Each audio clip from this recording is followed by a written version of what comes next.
हर व्यक्ति को आना चाहिए, जो नहीं आएगा वो पछताएगा, वो देशद्रोही कहलाएगा। अच्छा, कई लोग यहाँ के व्यवस्थाओं पे सवाल खड़े कर रहे हैं, कह रहे हैं कि आप बच्चे कैसा व्यवस्था? अनूठी, अद्भुत है। हमारे अंदर तो आस्था है और हमें हर जगह व्यवस्था है।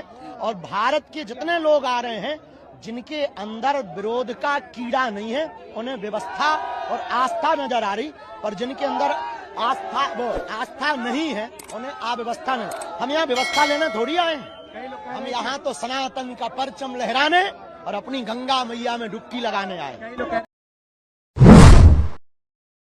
दोस्तों, महाकुंभ मेले से जिस तरीके से भयावह तस्वीरें सामने आ रही है, उन तस्वीरों को देखकर हर कोई व्यक्ति सिहर जा रहा है। जिस तरीके से दोस्तों एक से एक बड़ी जो विभत्स तस्वीरें तमाम लोगों की आ रही है दोस्तों, वो तस्वीरें हर किसी को झकझोर कर रख दे रही है।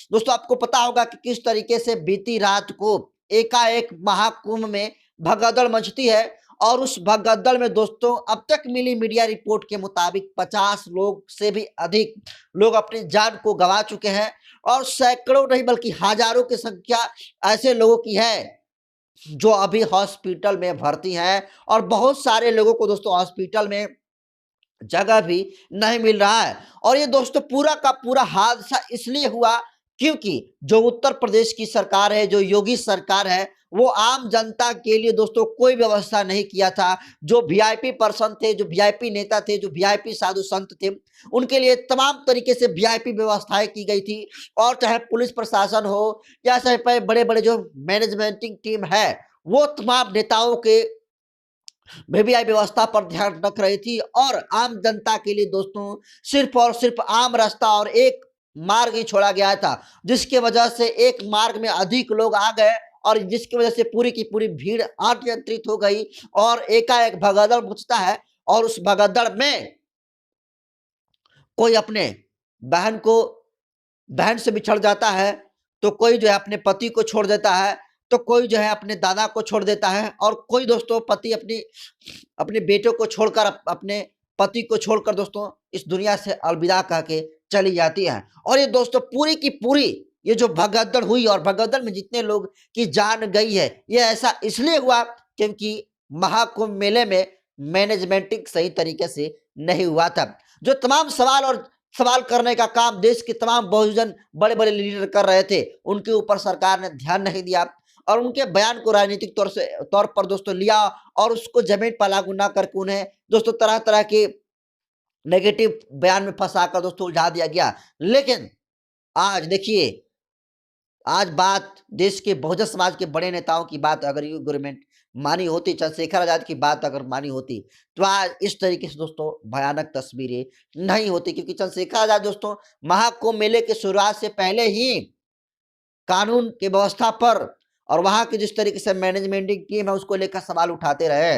लेकिन आज इतनी बड़ी दोस्तों घटना हुआ, कहीं ना कहीं इसका पूरा का पूरा जिम्मेदारी पुलिस प्रशासन को लेना चाहिए, मैनेजमेंटिंग टीम को लेना चाहिए। लेकिन दोस्तों हद तब हो गई जब इस देश के खुद को कहे जाने वाले बड़े संत बागेश्वर वाले धीरेन्द्र कृष्ण शास्त्री, जो खुद को बहुत बड़े जो है ज्ञानी कहते हैं, बहुत बड़े अध्यात्म का प्रखंड विद्वान समझते हैं और वो दोस्तों आगे क्या होगा, पीछे कैसा था और वर्तमान में कैसा चल रहा है, उस सबका ख्याल रखते हैं। और सबसे कमाल की बात यह है कि जो घटना घटी महाकुंभ मेले में, ये घटना जब घटी उस वक्त धीरेन्द्र कृष्ण शास्त्री उसी महाकुंभ मेले में थे।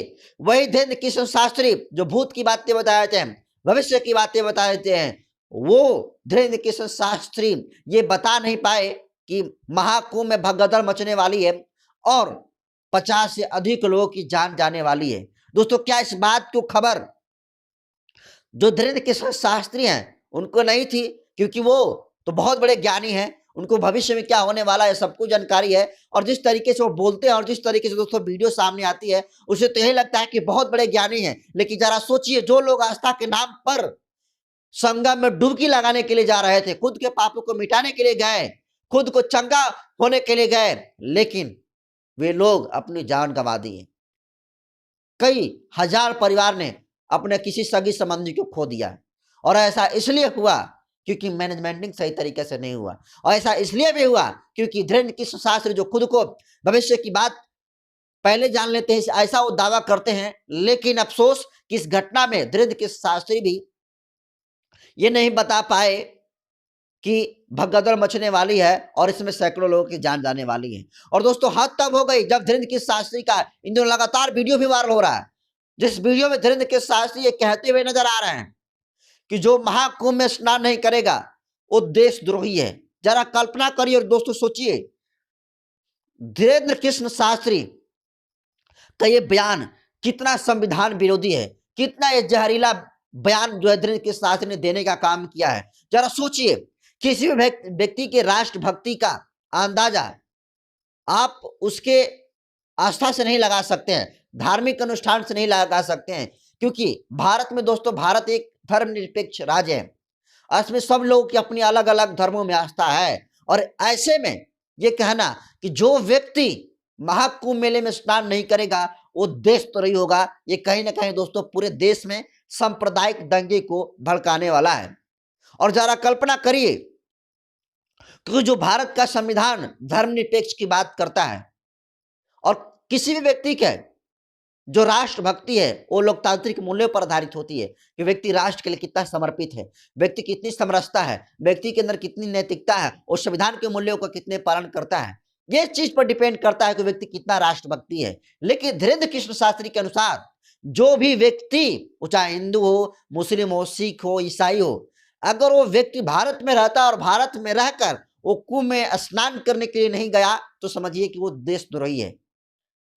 और इस तरीके से दोस्तों जहरीला बयान, घनघोर जातिवादी मानसिकता दिखाने का काम धीरेन्द्र कृष्ण शास्त्री ने दिखाया है। और दोस्तों अब तो हम ये कह सकते हैं और तमाम बहुजन समाज के लोग ये कह रहे हैं कि चंद्रशेखर आजाद ने जब बयान दिया था तब चंद्रशेखर आजाद के बयान को लेकर तमाम साधु संत धमकी दे रहे थे और बहुत सारे लोग साधु संत ये कह रहे थे कि चंद्रशेखर आजाद को भस्म दे देंगे तो नष्ट हो जाएंगे। लेकिन अफसोस की बात ये कि खुद के शक्ति का दावा ठोकने वाले साधु संत, चंद्रशेखर आजाद को भस्म देकर उनको मारने वाले संत अपने शक्ति को सदुपयोग में नहीं ला सके, अभी आग लगी उस आग को भी नहीं बुझा पाए। और जिस तरीके से कल बीती रात में महाकुंभ मेले में भगदड़ होती है और उस भगदड़ में जिस तरीके से लोगों की जान गई है, उन लोगों की जान भी नहीं बचा पाते हैं। तो आप जरा कल्पना करिए कि किस तरीके से महाकुंभ के नाम पर जिस तरीके से लोगों को बुलाया जा रहा है, लाखों करोड़ों भीड़ होने का दावा सरकार के तरफ से ठोका जा रहा है और ये कहा जा रहा है कि महाकुंभ में हर एक दिन करोड़ों लोग जो है संगम में डुबकी लगाने का काम कर रहे हैं। लेकिन जिस तरीके से दोस्तों वहां पर व्यवस्था है, जिस तरीके से जो योगी गवर्नमेंट वहां पर व्यवस्था में लापरवाही की है, उस व्यवस्था के लापरवाही के वजह से आज इतने लोगों की दोस्तों जान चली गई। और ये धीरेन्द्र कृष्ण शास्त्री दोस्तों कहता है कि जो लोग आस्था, जिन लोगों की महाकुंभ में आस्था है वो व्यवस्था नहीं देखेंगे। और आज देखिए, आज जिन लोगों की मौत हुई है वो व्यवस्था की वजह से हुई है, सही तरीके से व्यवस्था नहीं मिला। लेकिन धीरेन्द्र कृष्ण शास्त्री के अनुसार जिनकी आस्था है वो व्यवस्था नहीं देखेगा। अब जरा कल्पना करिए और सोचिए कि इस देश में धर्म के नाम पर किस तरीके से लोगों को मूर्ख बनाने का काम किया जा रहा है, किस तरीके से महाकुंभ के नाम पर योगी गवर्नमेंट अपना प्रचार प्रसार करने में लगी हुई है। और दोस्तों चंद्रशेखर आजाद ने तो इस बात को कहा है कि महाकुंभ को ये कुंभ नहीं, एक इवेंट के तौर पर योगी गवर्नमेंट रिप्रेजेंट कर रही है।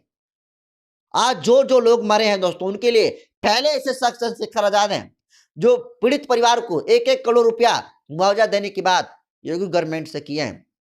देश के प्रधानमंत्री नरेंद्र मोदी ये कह रहे हैं कि जो लोग मरे हैं उनकी संवेदनाएं उनके साथ हैं। लेकिन क्या संवेदनाओं को व्यक्त करने से जो मर गया है व्यक्ति वापस आ सकता है? जवाब होगा नहीं। तो जो देश के प्रधानमंत्री नरेंद्र मोदी हैं उनके करीबी माने जाते हैं योगी जी, क्या इनको इस बात का पता नहीं था? क्योंकि वो महाकुंभ शुरू होने से पहले बड़े बड़े दावे कह रहे थे कि 4 करोड़ डुबकी लगाएंगे एक साथ, 5 करोड़ डुबकी लगाएंगे लोग एक साथ। तो क्या उन करोड़ों लोगों के आने की जब अनुमान थी तो उन पूर्वानुमान को देखते हुए क्यों नहीं व्यवस्था किया गया?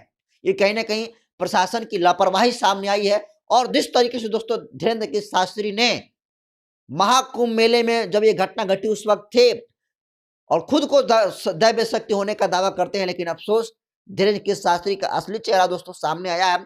और ये व्यक्ति एक नंबर का पाखंडी है, ये साबित हो गया है। क्योंकि जो धीरेन्द्र कृष्ण शास्त्री भविष्य की बातें बता सकते थे, आम आदमी के व्यक्ति के जीवन में आने वाला समय में क्या होगा इस बात को बता सकते थे, तो ये भी बता सकते थे कि इस महाकुंभ मेले में रात्रि के इतने बजे के इतने मिनट पर भगदड़ मचेगा, इसलिए पुलिस प्रशासन को बता देते और ये इससे इस बड़ा हादसा दोस्तों होने से रोका जा सकता था। लेकिन आज जिस तरीके से लोगों की मौत हुई है, उस मौत से तमाम धर्म और साधु, बड़े बड़े साधु भाग रहे हैं। सरकार जो है आंकड़ों को छुपा रही है और बड़े बड़े नेता शोक संवेदना व्यक्त कर रहे हैं। तो इसको आप कैसे देखते हैं? धीरेन्द्र कृष्ण शास्त्री ने जिस तरीके से बयान देने का काम किया है, क्या आपको लगता है कि ये देश में सांप्रदायिक माहौल को बिगाड़ने वाला जो बयान है? तो जो धीरेन्द्र कृष्ण शास्त्री का बयान, उसको आप कैसे देखते हैं? चंद्रशेखर ने जो बयान दिया था कि अगर एक रेत पर कुंभ के नाम पर शहर बनाया जा सकता है तो लोगों की बड़ी चुनौतियों का जो है हल किया जा सकता है, उसको सरकार ने इग्नोर कर दिया और आज देखिए इतनी बड़ी घटना घट गई। तो इस घटना को कैसे देखते हैं? धीरेन्द्र कृष्ण शास्त्री को बयान को कैसे देखते हैं? कमेंट कर दीजिए। वीडियो जनता तंत्र के यूट्यूब चैनल पर देख रहे हैं तो चैनल को सब्सक्राइब कर लीजिए। फेसबुक पेज पर देख रहे हैं तो पेज को फॉलो कर लीजिए। बाकी मैं बसंत हूँ, कैमरे पर साथी हैं प्रतीक जी। बहुत बहुत धन्यवाद।